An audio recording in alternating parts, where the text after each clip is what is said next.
What's up, guys? I'm BTC. The PTR just got updated. There's a ton of buffs, nerfs, and Torbjorn just got a full rework.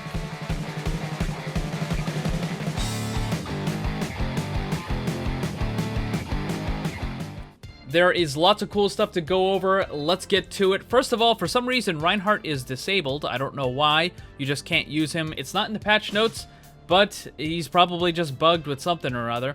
So the first thing is they updated the visuals for all the shields and barriers to increase visibility. This basically just changes the way that these barriers look. Now they look a lot more like Symmetra's ultimate, and it's just supposed to be easier to tell when it's damaged, whether it's a friendly or enemy barrier. So the first character that actually got a nerf is Brigitte.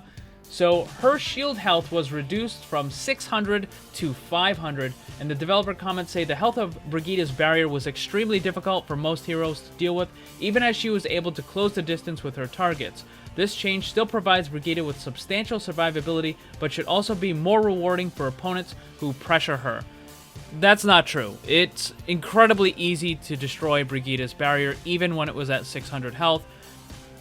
Her win rate has been going down. People don't realize this. Brigitte's win rate has been going down week after week after week. She is a non-issue in the upper brackets because players have already realized that there's about a dozen heroes in the game that will easily shut her down.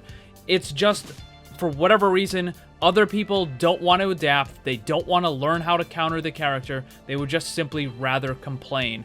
And this is an unnecessary change, but, you know, there it is. So another thing I want to quickly check, though, is that new shield boost, or the whip boost that I showed off earlier today. So what you do is you hold forward, you jump, you shield bash, and then you use whip shot to get that extra movement. It looks like it's been removed. It's not in the patch notes at all, but it has definitely been removed. The next character is going to be McCree, and his combat role got a buff. Cooldown was reduced from 8 seconds to 6 seconds. Previously, the cooldown of McCree's combat role felt too restrictive, which sometimes prohibited players from using it. The new faster cooldown should allow for more flexibility when choosing between using it for mobility or an instant reload. So, 6-second cooldown now. That's pretty good. That's going to increase the total damage that McCree can put out by quite a bit. I want to check something. You still can't use the roll in midair. Blizzard, please, please let us roll in midair. I mean, it's a somersault. Come on, just let us roll. Anyways, so basically you're just going to have more ammo a lot more often, so you're going to do damage, more damage than you were before. Next is Farah. There's some pretty substantial changes for her. So, first of all, the concussive blast, the cooldown was reduced from 12 seconds to 9 seconds. So you're going to be able to use that for movement and for kind of repositioning the enemies quite a bit more. I mean, obviously you can use it for environmental eliminations and stuff, but a lot more often you're going to want to use it for movement and just disrupting the enemies. The rocket launcher, her main attack, the attack speed was increased. Lowered the recovery time between shots from 0.9 to 0.75. Damage redistributed between explosion and impact. Explosion damage reduced from 80 to 65, but the impact damage was increased from 40 to 55. So it's effectively the same damage, it's just now direct hits do more and splash damage does less. And then explosion knockback was reduced by 20%, which is good. That means that it's going to be easier to actually hit the same target more than once. They're not going to get bounced all around. And then self knockback range has been increased by 25%. I can't actually hit myself in here.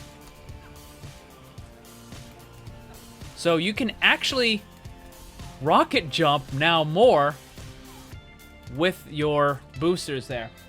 And then the developer comments, we wanted to increase how responsive Farah's rocket launcher felt. Having almost a full second of recovery between shots made it feel sluggish. To balance out the improved recovery time, we shifted some of the damage from rocket explosion to the direct damage. The overall damage potential is now increased when landing direct hits and slightly decreased when only dealing explosive damage. We reduced the amount of knockback each explosion causes, as they made it very difficult to aim at Farah while rockets came at a faster pace. Oh, so they're actually doing that so that when you're getting knocked around a little less, that's actually supposed to help the people on the ground who are trying to hit her. I can actually see it helping both, though, both the Farah and the target that's trying to attack her. And then the concussive blast cooldown reduction should allow the ability to sync up more clearly with the jump jet cooldown when used for mobility. And then next one is Mei. This is kind of odd. It just says updated visual effects for all abilities. Oh yeah. That looks a lot better. Let's see this. Oh wow. Oh, that's cool. No pun intended. Oh, that's cool. It actually shows the whole dome now. So now you can see visually where it goes vertically. That is really cool. I like that. That is nice. All right, next is Orisa. And the fusion driver, the maximum spread was reduced from 1.5 to 1.2. This is what I thought they were going to do. And developer comments, Orisa spent a significant amount of time firing her fusion driver from a relatively stationary location, and the weapon's spread value caused it to feel too random when leading targets at distance. Taking into account the projectile's travel time, we tightened the spread slightly, which should leave her close and mid-range damage potentially larger, while making it feel better to try to hit targets at longer range. So this is going to be just pretty much a raw damage increase, simply because you're going to be hitting more often. Next one is Soldier 76. He also had something to do with the weapon spread. So the number of shots until max spread increased from 6 to 9.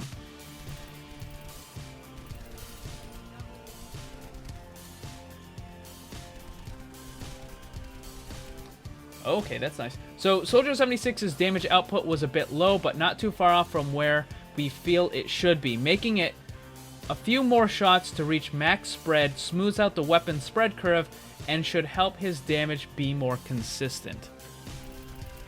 So this is not really going to be much of an issue at close. I mean, you shouldn't really be trying to engage people at close range anyways, but at close and medium range, this isn't going to be that much of an issue.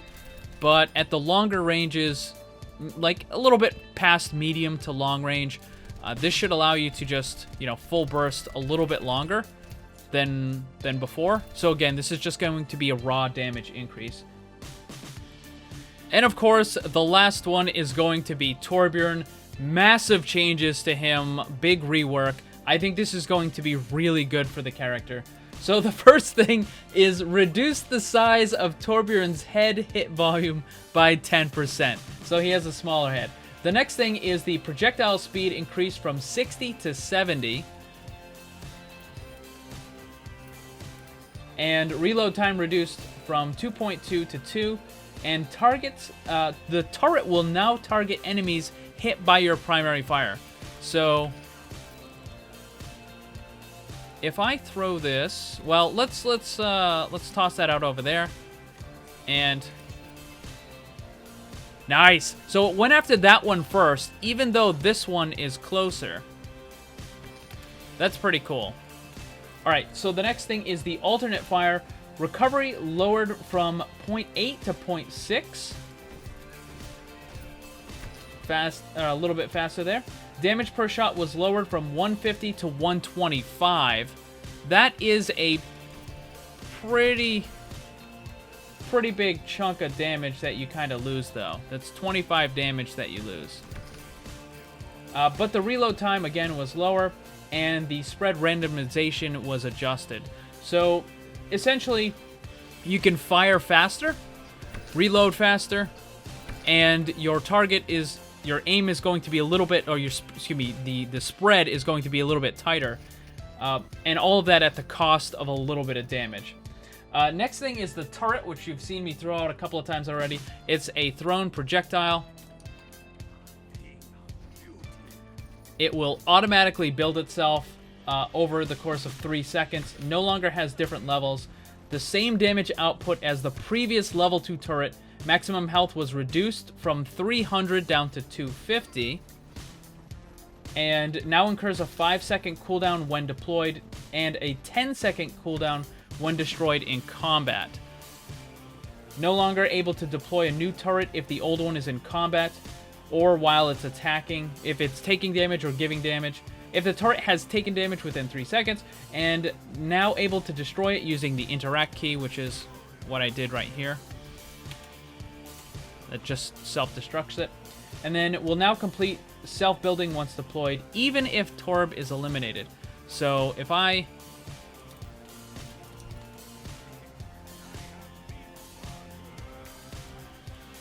jump off the edge there, and it's still going to be there. So that's pretty good. So this turret is pretty cool. You'll notice it had a longer cooldown right there. So what I'm going to do is I'm going to come up here. I'm going to find a spot where I can just drop the turret over here, and you're going to see how long the cooldown is. So I'm just going to throw it right there, and you see it's got a 5-second cooldown.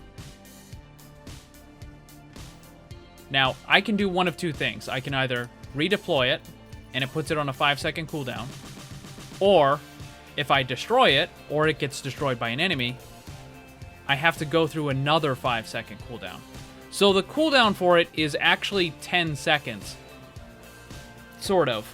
But you get it cut in half if it doesn't actually get destroyed. Now the problem, and why you need to be able to self-destruct it, is because if you have it in a location where it's going to constantly be attacking stuff, then you're not going to be able to ever actually redeploy it. So like I'm mashing the button right now to drop a new turret. I can't, because it's constantly in combat, and it's just going to be able to not be deployed. So in order to get a new one, I have to break it using the interact key, and then it puts it on that 10-second cooldown, and now I can throw it somewhere else.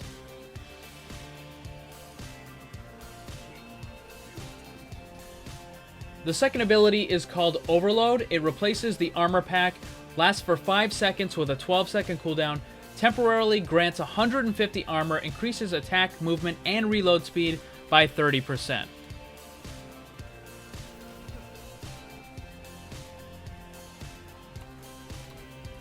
And you'll notice that the cooldown doesn't start until the ability is completely over. So it's not like you can use it and then automatically, you know, the 12-second cooldown starts. So let's see how fast we can attack.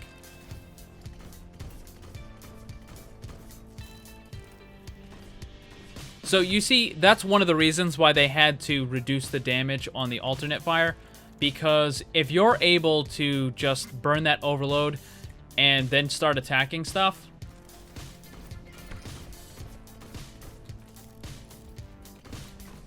I mean, you can even reload before the overload is even done.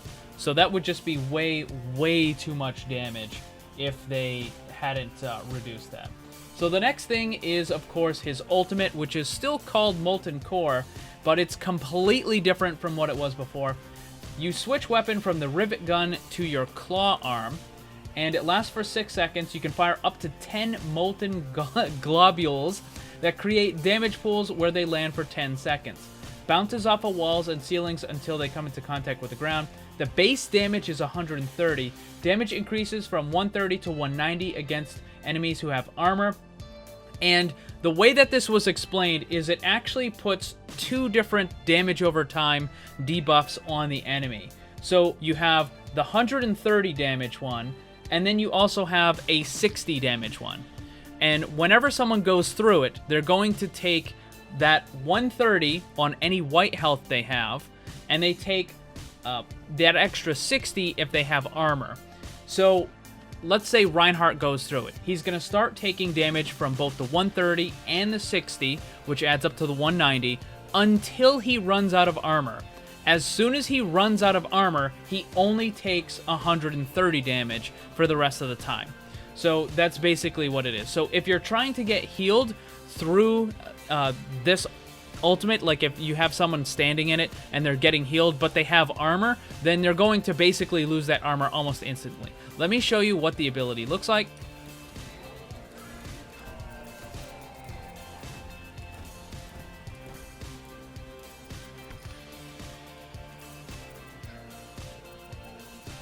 And if you're wondering, no, you can't get damaged by it. So it's pretty cool. It's a really neat area denial tool. Now, of course, it's not going to be like super effective for people that have any sort of like high mobility and whatnot. Like if they can just run away from it, then, you know, they're not going to take any damage. But that's not the point of it. The point of it is to deny them from going into an area or to get them off of the payload. So imagine what Hammond can do right now, where he drops his mines on the payload. And then imagine that Torbjorn can do the same thing, but obviously it's with the lava instead. So let's say that, well, let's just do it right here again. So let's say this area right here is the payload. So you just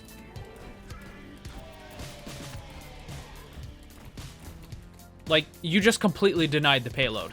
They can't go on it. They can't capture it. They can't contest it. If they do, they're going to take a boatload of damage.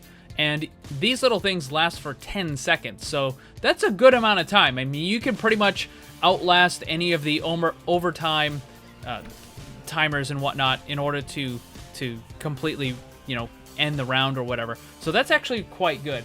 Overall, I think that these changes are going to make Torbjorn extremely powerful as an anti-tank character, particularly against the multi-tank dive lineups when you have Hammond, D.Va, and Winston. I mean, you could just pop your overload and then start right-clicking into the Winston, and he's just done. Same thing with Hammond. You might not actually get him completely eliminated, but you're going to do a tremendous amount of damage. The other thing is the fact that you can now control what your turret is attacking. If you hit something with your left click, then it's going to prioritize that. So it's not just going to constantly try to attack the first thing it happens to see. It's going to go after whatever you tell it to go after, which is great. Also, the ultimate now is, like I said, it's a great denial tool, but I just actually thought of something. Imagine that you are attacking the second point of Hanamura. Right? People hate the 2 capture point maps because the defenders are just going to constantly keep spilling out. So you're in overtime, the enemy team just keeps spilling out. You can do one of two things. You can either drop your ultimate on the point itself, or you could actually put it right in front of the spawn doors. If they try to leave their spawn, they're just going to get completely destroyed. So that is actually a very powerful anti-stall tool. So what do you guys think about these changes? Let me know down below. Thanks for watching, and if you'd like to see more, subscribe and hit that bell so you don't miss anything. Also, come hang out in my Discord server and my Twitch live stream. Special thanks to my Patreon supporters. If you'd like to see what kind of cool VIP rewards you can get, check the links down below. And remember, always blame the controller, because it's never your fault.